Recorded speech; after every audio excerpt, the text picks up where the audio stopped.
નમસ્કાર મિત્રો. હું છું ડૉક્ટર મહેશ દાફડા. મિત્રો, સ્વાતંત્ર્ય સંગ્રામના શૂરવીરો એ ગૌરવ ગાથા ઉપક્રમમાં ફરી એકવાર હું આપ સૌ મિત્રોનું સ્વાગત કરું છું. મિત્રો, આજે હું જે વાત કરવા જઈ રહ્યો છું એ એવા એક ક્રાંતિવીરની. મિત્રો, ખૂબ જ નાની ઉંમરે એનામાં આ દેશ પ્રેમ કેટલો ફાટ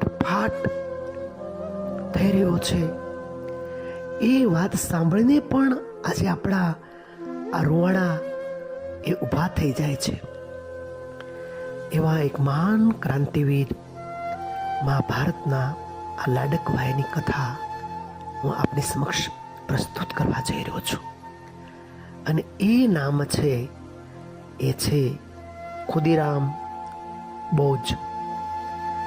એક લવરમૂછિયો છોકરો, હજી તો જિંદગીની યુવાની તરફ એના પગરણ પડે છે.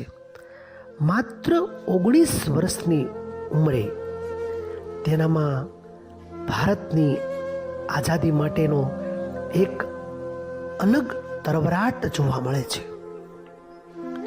મિત્રો, એના હૃદયની અંદર એક જ્વાળામુખી પ્રગટી રહ્યો છે. અંગ્રેજોના અત્યાચારો સામે લડી લેવાની ઉત્તેજના નાનકડા ખુદીરામ બોઝમાં એ પ્રગટે છે. ખુદીરામ બોઝનો જન્મ બંગાળના મહોબાનીમાં 3 ડિસેમ્બર 1889 રોજ થયો હતો. મિત્રો, એ સમયે કિંગ્સફોર્ડ નામનો એક અંગ્રેજ આ દેશના સ્વતંત્રતા ઝંખતા અનેક ક્રાંતિવીરોને માટે તે એક શૈતાન બનીને ભારતની ધરતી પર આવ્યો હતો. ખૂબ જ નિર્દયી ક્રાંતિકારીઓને ખૂબ જ બેરહેમીથી અત્યાચાર કરી રીબાવી અને તે મારતો હતો.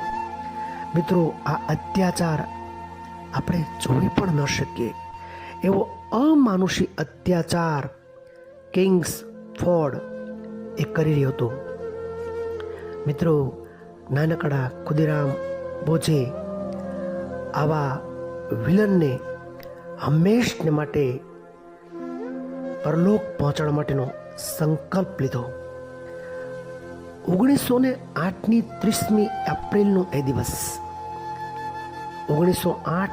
30મી એપ્રિલનો દિવસ ખુદીરામ અને તેના ક્રાંતિકારી મિત્ર પ્રફુલ્લ ચાકીએ કિંગ્સફોર્ડને સદાય માટે પૂરું કરી નાખવાનો નિર્ધાર કરે છે. પણ હુમલો કરવો એ પણ નક્કી થઈ ગયું. બોમ્બની વ્યવસ્થા થઈ ચૂકી હતી. 30મી એપ્રિલ મુઝફ્ફરપુર, બિહારમાં આવેલ મુઝફ્ફરપુરમાં કિંગ્સફોર્ડની ફિટન ગાડી પર આખરે ખુદીરામ બોઝ અને પ્રફુલ્લ ચાકીએ બોમ્બ ચીકી દીધો. પણ દુર્ભાગ્ય એ રહ્યા કે એ ગાડીમાં કિંગ્સફોર્ડ ન હતો.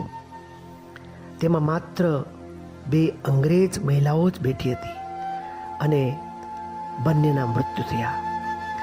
ખુદીરામ બોઝને પકડી પાડવામાં આવ્યા. અંગ્રેજોની કોર્ટમાં ખુદીરામ બોઝ 19 વર્ષના આ નાનકડા બાળકને ફાંસીની સજા ફરમાન કરવામાં આવે છે. પરંતુ ફાંસીના દિવસ પહેલાંના દિવસોમાં જેલના ડેપ્યુટી જેલર સાથે ખુદીરામના ખૂબ જ મીઠા સંબંધો હતા. ખુદીરામ એ જેલરને બાબા કહીને જ બોલાવતા હતા. 11મી ઓગસ્ટે સવારે 4 વાગે ખુદીરામને ફાંસી આપવાની હતી. ત્યારે દોસ્તો, એક પ્રસંગ કે 10મી ઓગસ્ટે જેલર સાહેબે ખુદીરામ માટે થોડી કેરીઓ લઈ આવ્યા હતા અને કહ્યું હતું, બેટા, આ થોડી કેરીઓ તારા માટે હું લાવ્યો છું. કાલે સવારે તો તને ફાંસી થવાની છે. ખુદીરામે હસીને કેરીઓ લઈ લીધી. 11મી ઓગસ્ટે કેરીઓને ત્યાંની ત્યાં પડેલી જોઈ અને જેલરે વિચાર્યું કે જેને થોડા સમય પછી ફાંસીએ લટકવાનું છે એને આ કેરીઓ કેવી રીતે ખાવી ગમે. જેલરે જ્યારે તે કેરીઓ ઉઠાવીને જોઈ ત્યારે એ કેરીઓ ખાલી છોતરા જ હતા. ખુદીરામ ખડખડાટ હસી પડ્યા. દોસ્તો, જે દિવસે એની ફાંસી થવાની હતી એ દિવસે આ લવર મુછીઓ આવી એક સરસ મજાની યુક્તિ પ્રયુક્તિ કરે છે અને હસે છે. એને મોતનો કોઈ ડર નથી, મોતનો કોઈ ખોફ નથી, હસી પડે છે. કેરીઓ તો ખાઈ લીધી. હકીકતમાં કેરીઓ ચૂસી ખુદીરામે તેના છોતરામાં હવા ભરી અને એવી રીતે મૂકી કે જાણે અસલ કેરીઓ પડી હોય. જેલર ખુદીરામની જિંદા દિલીથી આશ્ચર્યચકિત થઈ ગયા. મિત્રો, અને આખરે એ જ દિવસે એટલે કે 11મી ઓગસ્ટ 1908ના દિવસે ભારત માતાનો આ પનોતો દીકરો, ભારત માતાનો આ વહાલ સોયો દીકરો હસતા હસતા હાથની અંદર ગીતાનું પુસ્તક રાખી અને ફાંસીને માચડે લટકી અને ભારત માતાના ખોળે કાયમને માટે પોઢી જાય છે. કાયમને માટે પોઢી જાય છે. ધન્ય છે આવા મહાન શૂરવીરોનો કે જેને હસતા હસતા ફાંસીને પોતાના ગળામાં લઈ લીધી છે.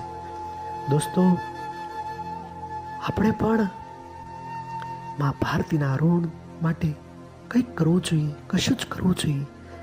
એ સંકલ્પ સાથે ફરી પાછા મળીશું નવી ગૌરવ ગાથામાં. ત્યાં સુધી ભારત માતા કી જય. જય હિન્દ, જય ભારત. ઇન્કલાબ જિંદાબાદ, ઇન્કલાબ જિંદાબાદ.